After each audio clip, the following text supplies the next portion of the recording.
Waktu tidak pernah benar-benar terhenti. Ia meresap ke dalam pori-pori batu, menyelinap di antara pilar-pilar kokoh yang menembus langit di tanah pelajar dan tanah Bengawan.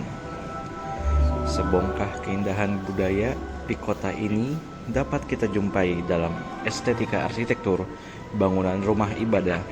Lebih dari sekedar bangunan tua, ia adalah instrumen modernitas kolonial yang bernegosiasi secara diam-diam dengan kultural Jawa.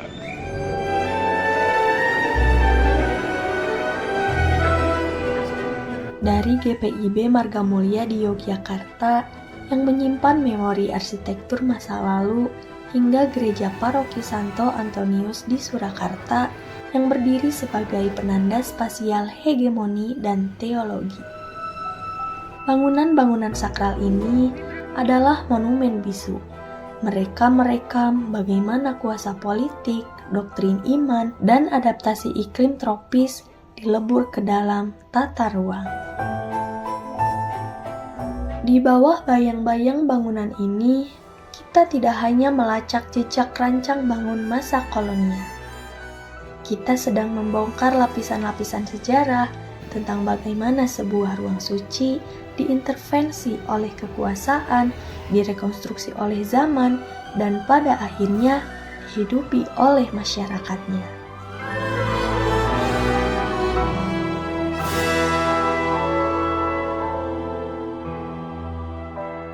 Gereja Katolik Paroki Santo Antonius Padua Purbayan merupakan bukti sejarah dalam perkembangan dan penyebaran agama Katolik di Kota Solo atau Surakarta. Gereja Katolik Paroki Santo Antonius Padua Purbayan Surakarta merupakan gereja tertua yang ada di Kota Solo yang masih aktif hingga saat ini. Gereja ini berada di Jalan Arifin, Kepatihan Kulon, Jebres, Kota Surakarta, Jawa Tengah. Pada tanggal 29 Oktober 1905, Romo Cornelis Tipaut dari Ambarawa merintis pembangunan gereja di kota Surakarta. Pada bulan November 1916, Gereja Santo Antonius Purbayan berdiri dan diberkati. Dikarenakan gereja tersebut merupakan bangunan warisan pemerintah kolonial, maka tidak heran jika desain arsitekturnya bergaya neogotik yang identik dengan bangunan-bangunan gereja di Eropa pada umumnya. Selain memiliki kekayaan akan nilai historisnya, gereja ini merupakan pusat atau paroki induk bagi wilayah Kevikepan atau wilayah administratif dalam Keuskupan Gereja Katolik Surakarta. Dikarenakan peran historisnya, gereja ini mendapat penghargaan sebagai cagar budaya yang patut untuk dilestarikan. Gereja ini juga menjadi cikal bakal dari adanya gereja lainnya di kota Solo, sebagai media pelayanan umat Katolik di tanah Jawa. Sehingga dalam beberapa pelaksanaan ibadahnya disesuaikan dengan tradisi yang ada. Ketika kemarin Misa Suro itu kan budaya. Misa Suro itu ya bahasa Jawa semua. Gamelan masuk ya pakai bahasa Jawa. Kalau gong itu penanda sih. Gong ya. Penanda. Cuman kalau bener-bener misa dengan gamelan, yaitu kursi sebelah itu kami akan geser semua, diganti dengan gamelan. Set gamelan. Set gamelan ya. Iya. Gereja Katolik Paroki Santo Antonius Padua Purbayan di Surakarta mengalami beberapa fase perkembangan fisik yang adaptif. Meskipun mengalami perubahan, bangunan ini secara konsisten mempertahankan identitas arsitektur neogotik peninggalan masa kolonial Belanda yang kini berstatus sebagai cagar budaya. Dulunya tidak seluas ini. Dulu itu kalau untuk bangunan aslinya, jadi batasnya sampai ini, pilar coklat ini, depan. Dan itu juga belum naik ke sana, masih sebatas dari yang ada patung Maria itu. Pada mulanya, eksistensi bangunan ini berawal dari sebuah pastoran berdesain sederhana yang didirikan pada tahun 1905 yang merupakan rumah singgah para pastor. Seiring bertambahnya populasi umat Katolik di wilayah Surakarta, kapasitas pastoran tersebut tidak lagi memadai untuk menampung kegiatan peribadatan. Merespon hal tersebut, pada akhir tahun 1916, Pastor Cornelis Stiphout memprakarsai pembangunan gedung gereja utama. Fase perkembangan berikutnya yang cukup masif terjadi sekitar tahun 1987. Pada periode ini, gereja mengalami perluasan melalui penambahan volume pada area samping bangunan. Ekspansi ini dilakukan secara cermat untuk memenuhi kebutuhan fungsional penambahan umat, dengan prinsip tetap menjaga dan mempertahankan bentuk asli bangunan peninggalan kolonial tersebut. Perubahan mendetail dapat diamati pada elemen eksterior dan interior gereja. Pada bagian luar, perubahan terlihat jelas pada pintu utama gereja. Dokumentasi masa lampau menunjukkan pintu berwarna gelap, yang kemudian bertransformasi menjadi warna putih cerah. Transformasi visual ini diperkirakan terjadi pada dekade 1990-an hingga awal 2000-an. Selanjutnya, modifikasi interior yang paling signifikan terletak pada area panti imam. Pada tata ruang aslinya, altar diapit oleh dua bidang dinding penyekat. Pada masa kontemporer, dinding pengapit tersebut telah dibongkar, menghasilkan tata ruang altar yang tampak jauh lebih luas dan terbuka, serta diperindah dengan sentuhan ornamen kayu yang elegan. Seluruh proses perkembangan dan perluasan Gereja Santo Antonius Purbayan murni didorong oleh dinamika pertumbuhan umat yang dieksekusi secara terukur dengan tetap melestarikan nilai historis dan langgam arsitektur aslinya. Altar itu masih tetap itu dari awal itu seperti kayaknya ada perubahan sih, karena dulu bentuknya lebih simpel lagi. Jadi itu lama, tetapi bukan yang benar-benar bawaan dari awal. Nah, tambahan baru lagi ukiran yang di tengah. Pada mulanya, ruang ini tidak dirancang untuk menampung riuh doa ratusan umat. Melihat arsip visual tahun 1905, Paroki Santo Antonius bermula dari sebuah pastoran, yakni rumah berarsitektur bersahaja tempat seorang gembala bernaung. Namun, seiring pesatnya pertumbuhan jemaat, fungsi spasial itu bergeser. Ruang private harus bertransformasi menjadi ruang komunal. Pada tahun 1916, rumah itu lahir kembali menjadi sebuah gereja. Waktu menuntut ruang yang lebih lapang. Ekspansi kedua pada tahun 1987 melebarkan sayap bangunan ini. Namun, sejarah tidak dihancurkan untuk memberi jalan bagi yang baru. Alih-alih meruntuhkan identitas aslinya, pemugaran ini adalah bentuk preservasi. Struktur awal tetap dipertahankan, berdiri tegak di tengah perluasan, mewarnai ingatan kolonial di dalam tubuh bangunan modern. Tetapi tetap mempertahankan khas dari isi bangunan dalamnya, struktur dan sebagaimana itu disesuaikan dari konsep awal.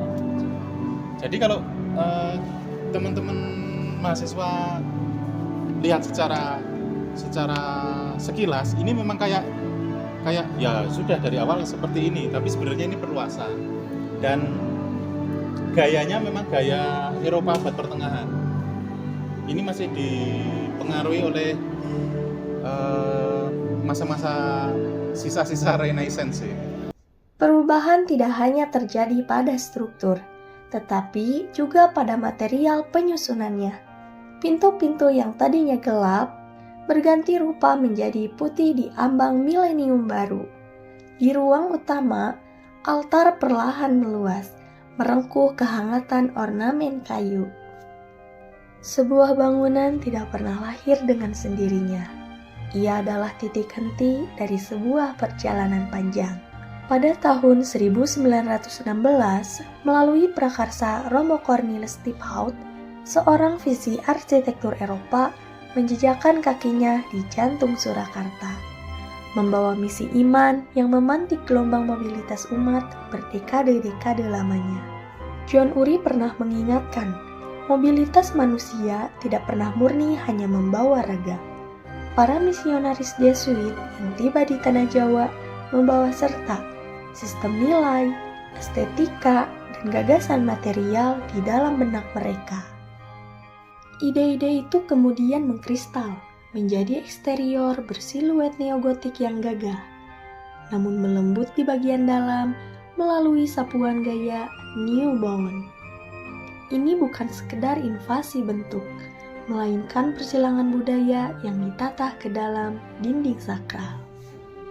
Namun, hegemoni arsitektur Eropa itu harus tunduk pada iklim tropis dan kemampuan tangan lokal. Para pengrajin Jawa meresponnya dengan atap joglo dan ukiran kayu proporsional yang bernafas. Hasilnya adalah sebuah kompromi estetika di mana sekitar 49,5% elemen dekoratif Eropa seperti teknik stensil Belanda dan lambang IHS yang duduk berdampingan secara setara dengan motif tradisional Jawa. Sebuah indigenous culture yang melebur membentuk identitas baru. 1 abad berlalu, mobilitas itu tidak berhenti. Ekspansi tahun 1987 hingga hilangnya dinding penyekat altar di era 90-an menjadi bukti bahwa ruang ini hidup dan bernafas mengikuti zaman. Kini, sebagai cagar budaya, Santo Antonius bukan sekedar peninggalan masa lampau. Ia adalah magnet yang terus menarik peziarah dan peneliti yang membuktikan bahwa pergerakan budaya di masa kolonial masih meninggalkan gaungnya hingga hari ini. Gereja Protestan di Indonesia bagian Barat atau GPIB merupakan persekutuan umat Kristen Protestan di Indonesia yang menjadi bagian dari Gereja Protestan di Indonesia yang pada masa Hindia Belanda dikenal sebagai The Protestant Church in West Indonesia. Keberadaannya ditegaskan melalui surat keputusan Wakil Tinggi Kerajaan Belanda di Indonesia nomor 2 tanggal 1 Desember 1948. Berdasarkan catatan yang tersedia, aktivitas jemaat sudah berlangsung sejak tahun 1830, ditandai dengan pelaksanaan rapat majelis gereja pertama pada 14 Desember 1830. Pada masa awal, pelayanan jemaat masih bergantung pada pendeta dari Solo, dan kegiatan ibadah dilakukan secara sederhana di rumah-rumah anggota jemaat karena belum adanya gedung gereja. Upaya untuk memiliki tempat ibadah lebih layak mulai dilakukan pada 8 April 1831 dengan memanfaatkan gedung sekolah milik pemerintah yang digunakan secara terbatas dan mengalami beberapa kali perbaikan melalui swadaya jemaat. Seiring bertambahnya jumlah jemaat, gedung sekolah tersebut tidak lagi mampu menampung kebutuhan ibadah. Oleh karena itu, sejak 24 Januari 1857, kebaktian dipindahkan ke Balai Keresidenan. Pada periode ini, jemaat juga mulai memiliki pendeta tetap, yaitu D.S. Bekemen, sebagai pendeta pertama di Yogyakarta. Pembangunan gedung gereja kemudian dilakukan secara lebih serius dengan perencanaan oleh Insinyur P.A. van Hoom. Gereja yang kemudian dikenal sebagai Gereja Marga Mulia ini akhirnya diresmikan pada 11 Oktober 1857 dengan nama Indische Kerk atau Gereja Protestan. 2 hari setelahnya, Majelis Gereja menyatakan bahwa pembangunan telah selesai. Pada 15 Oktober 1857, gereja mulai digunakan secara resmi untuk ibadah secara teologis. GPIB berakar pada ajaran reformasi yang dikembangkan oleh Yohanes Calvin yang menekankan kedaulatan Allah, kehidupan beriman yang disiplin, serta bertanggung jawab sosial umat. Pada penghujung abad ke-19, ruang kota adalah kanvas yang lapang di bawah naungan pepohonan rindang yang menjaga ritme kota kolonial. Bangunan gereja ini berdiri sebagai landmark yang gagah dan monumental. Fasadnya adalah perwujudan sempurna dari arsitektur Indis, sebuah dialog antara kemegahan neoklasik Eropa dan iklim tropis Jawa. Atap perisai bertingkat yang menangkap angin, kolom berornamen yang membingkai pintu utama, serta dinding tebal yang meredam panas. Tanpa halangan visual, ialah pusat gravitasi yang memancarkan otoritas ruang secara seremonial. Namun, ruang kota bukanlah entitas yang statis. Memasuki milenium baru, sejarah nyaris tenggelam oleh deru kapitalisme informal. Kawasan komersial mengepung dari segala penjuru. Fasad yang dahulu agung kini tertutup rapat oleh tenda-tenda pedagang dan terjerat jaring kabel yang semrawut. Asap knalpot meninggalkan jejak usam pada dindingnya. Di tengah lautan visual clutter dan hiruk-pikuk Malioboro yang padat, sang monumen bersejarah terasing di halamannya sendiri, memudar dalam kebisingan. Hingga akhirnya sejarah menemukan kembali keseimbangannya. Revitalisasi memulihkan martabat ruang. Kini jalur pedestrian terbentang luas, dibentangi oleh deretan bollard metalik yang mengharmoniskan fungsi modern dengan karakter historis kawasan. Kabel-kabel yang menyandera pandangan telah sirna, menyisakan langit yang kembali bersih. Lantai batu berpadu dengan fasad yang kembali cerah terawat. Setelah melewati lebih dari 1 abad negosiasi dengan pertumbuhan kota, ia kembali bernapas, berdiri tegak, memulihkan diri sebagai landmark sejati yang tak lekang oleh waktu. Berdiri sejak 1895, GPIB Marga Mulia tidak sekadar menduduki sebidang tanah, ia menempati janjung strategis kota Yogyakarta selama lebih dari 1 abad. Raga utamanya menolak untuk tunduk pada perubahan. Namun, landscape sekelilingnya adalah entitas yang rakus, halaman depan yang memudar, pekarangan yang menyusut di bawah naungan kanopi yang lebih lebar adalah bukti kompromi spasial. Pohon-pohon rindang dahulu membagari jalan kolonial kini telah sepenuhnya berevolusi menjadi urat nadi kawasan perbelanjaan komersial. Jika eksterior yang bernegosiasi dengan hiruk-pikuk kota, bagian dalamnya adalah sebuah kapsul waktu, menyandingkan arsip visual samar dari era 1890-an dengan potret era 2000-an. Kita menemukan sebuah persistensi bentuk. Bangku-bangku kecil yang menyangga tubuh umat hingga konfigurasi altar suci nyaris tak tersentuh perubahan.